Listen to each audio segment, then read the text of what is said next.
Assalamualaikum dan salam sejahtera tuan-puan. Untuk video ni kita nak tengok berkenaan dengan pengurusan unit rumah. So saya akan pergi dekat scroll pengurusan unit rumah. Okey, dekat paparan ni kita akan dapat tengoklah senarai rumah yang telah didaftarkan di bawah negeri ataupun PDJ kita, dan kita boleh pilih juga kita nak tengok di kawasan kediaman mana ataupun kita senaraikan terus semua. Dan kita boleh tengok juga dekat blok jalan mana dan sebagainya, aras berapa sekiranya dia rumah apartmen, dan kita boleh tengok by rumah family atau rumah bujang, kelas rumah A, B sampai I, dan juga status rumah sama ada berpenghuni, tiada penghuni, ataupun yang sedang ditawarkan, ataupun dalam pembaikan, ataupun yang tengah diperbaiki, ataupun yang kita tukar status dia, ataupun yang sedang diduduki oleh pesara, ataupun mungkin juga diduduki oleh agensi yang bukan daripada jabatan kita. Okey, jadi daripada semua ni kita boleh generatekan terus pelaporan, yang mana pelaporan yang sama juga akan dihantar terus ke ibu pejabat. Okey, iaitu daripada butang paparan statistik ni dekat sebelah kanan hujung. Bila saya klik, dia akan terus paparkan statistik lah berdasarkan kawasan rumah, jenis rumah, kelas berapa, kelas mana, jumlah rumah dia. Okey, jadi dekat sini ada beberapa kolom yang ditunjukkan dekat sini. Okey, contohnya JKDM. Ini bermaksud adalah unit rumah yang sedang diduduki oleh pegawai jabatan lah. Contoh kalau macam ni, ada 5 unit rumah. 2 unit rumah ni sedang diduduki oleh pegawai kita. Okey, dekat kolom seterusnya ada agensi lain, iaitu rumah yang diduduki oleh pegawai bukan daripada jabatan kita. Okey, kolom tukar status, iaitu unit rumah yang ditukar status, seperti macam mungkin ada rumah-rumah yang dijadikan surau ke, ataupun dijadikan taska, ataupun rumah yang dijaga oleh NGO seperti Perkasa ke, ataupun NGO yang lain lah, Bakiska. Dan rumah yang kolom pesara ni untuk rumah yang penghuni kita mungkin telah berpencen, tapi mungkin untuk sementara waktu dia memohon membuat rayuan untuk tinggal sementara lah. Itu bergantung kepada negeri ataupun PTJ lah, memberi kebenaran mungkin maksimum hingga 3 bulan, itu bergantung. Okey, itu untuk tab pengisian. Dan seterusnya tab kekosongan ni, iaitu dekat sini pegawai berpindah. Ini maksudnya rumah yang kosong lah, rumah yang tidak diduduki di kawasan tersebut. Okey, rumah yang sudah ditawarkan iaitu yang rumah yang kosong, tapi kita dah memberi tawaran kepada penghuni tapi dia belum masuk lagi. Dan dalam pembaikan, sekiranya kita tetapkan dia rumah tu memerlukan pembaikan dan tidak boleh diduduki, ataupun perlu pembaikan yang mungkin memerlukan pembaikan yang dalam skala yang besar lah. Dan mungkin juga ada unit rumah yang tidak sesuai untuk dibaiki dan diduduki. Okey, dan seterusnya kolom terakhir ni bilangan yang menunggu lah, ikut grade dan jawatan kelayakan rumah tersebut. Okey, jadi macam mana kita nak update setiap unit rumah tu kepada kolom-kolom yang sepatutnya. Okey, contoh dalam sini juga sebenarnya saya boleh klik nombor ni. Katalah ada dekat perumahan custom Taman Pelangi ni, rumah kelas D ni ada 16 unit rumah dan ada 15 unit rumah yang sedang diduduki oleh pegawai kita. So sebenarnya angka-angka ni semua kita boleh klikkan dia. Katalah saya klik 15 ni, so dia akan senaraikan manakah 15 unit rumah tersebut. Inilah dia. So ada 1 hingga 10 daripada 15. So ada 15 unit rumah yang dimaksudkan tadilah. iaitu unit rumah. Inilah dia unit rumah yang sedang diduduki, itu mempunyai penghuni. So kita boleh juga tengok, klik dekat sini untuk melihat maklumat detail bagi penghuni tersebut. Okey, dan paparan tadi juga dalam statistik kita boleh tengok. Kalau dalam kes ni saya paparkan senarai maklumat statistik ni dalam bentuk kategori kelas rumah. Saya boleh juga tukarkan mengikut blok. Contohnya blok, dia akan tunjukkan nama blok. Kalau rumah teres tu dia akan tunjukkan nama jalan lah, ataupun nama lorong.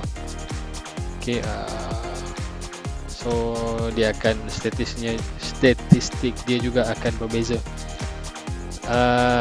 So sekiranya saya ingin mengemas kini, sekiranya saya ingin mencetak, saya boleh simply klik dekat butang cetak dan automatically statistik akan yang telah dijana tadi boleh dicetak lah dalam bentuk paparan yang printable, iaitu seperti ini. Okey, jadi seperti sedia tuan-puan sedia maklum, admin negeri dan juga PTJ sebelum ini perlu menghantar laporan secara suku tahunan kepada ibu pejabat, iaitu laporan inilah.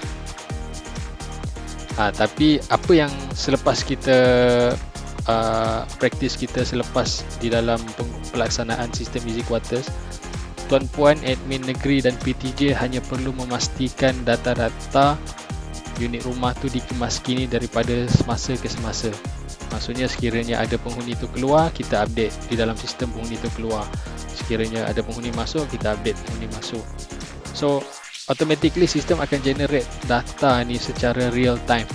Dan data ini jugalah yang kita tengok ini akan terus dapat dilihat oleh cawangan logistik di ibu pejabat.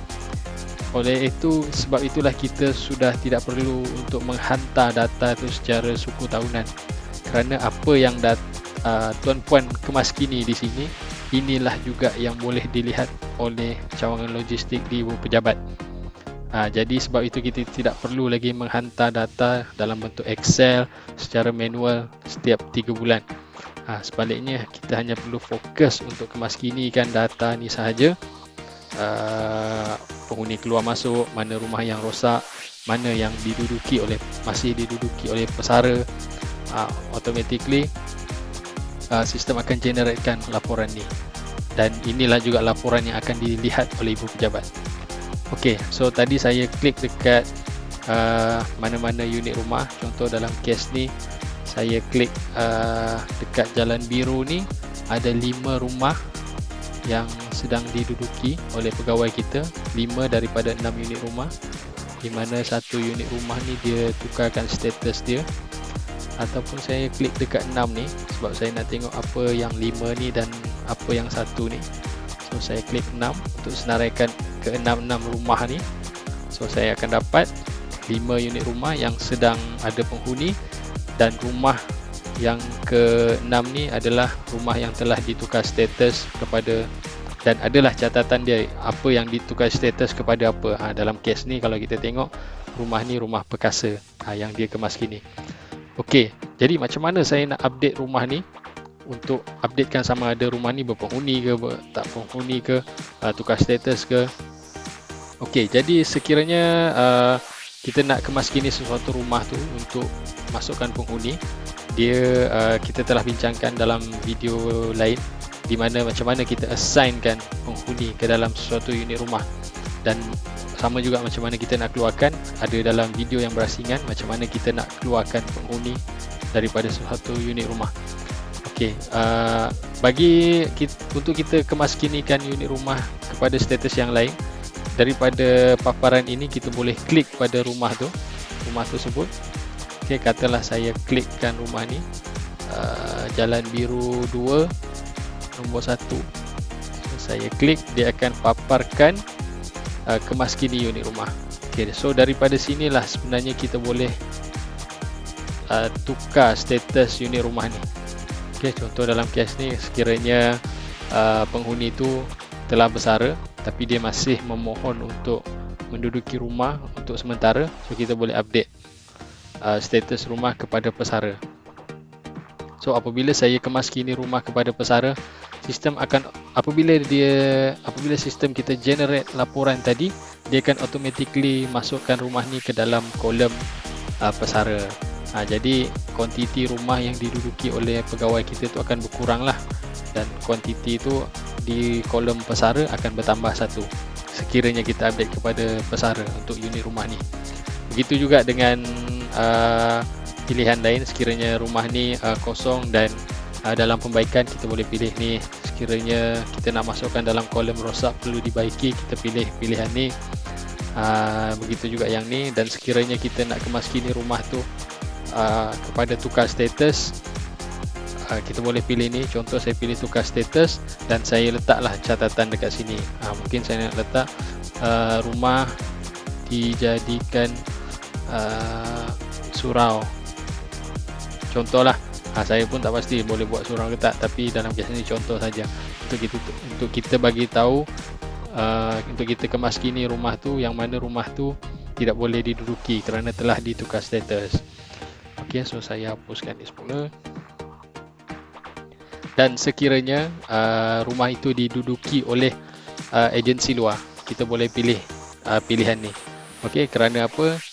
Kerana bagi agensi luar yang bukan di Jabatan Kastam, kita tidak boleh daftarkan pegawai ini seperti kita daftar pegawai kita. Okay, kerana maklumat pegawai di agensi luar ni tiada sistem easy quarters tiada maklumat berkenaan pegawai tersebut. So kita cuma boleh pilih agensi luar dan kita bolehlah letak maklumat pegawai agensi luar tu di sini. Mungkin nama dia Hasan bin Ali Jabatan meteorologi contohlah. So kita boleh letak dia daripada jabatan mana. So bila kita senaraikan unit rumah tu, kita akan nampaklah unit rumah ni adalah dikategorikan sedang diduduki oleh agensi luar, dan kita boleh tengok catatan ni.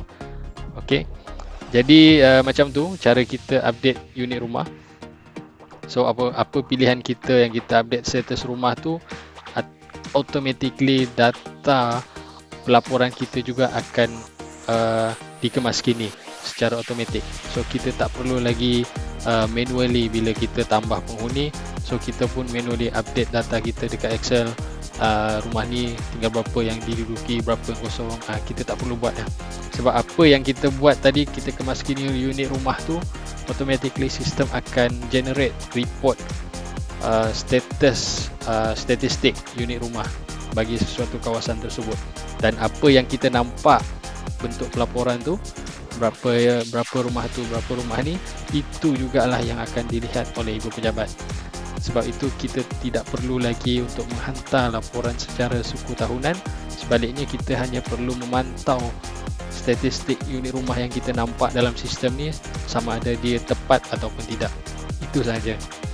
Okey, so itu saja dulu tuan-puan untuk video ni. Okey, terima kasih.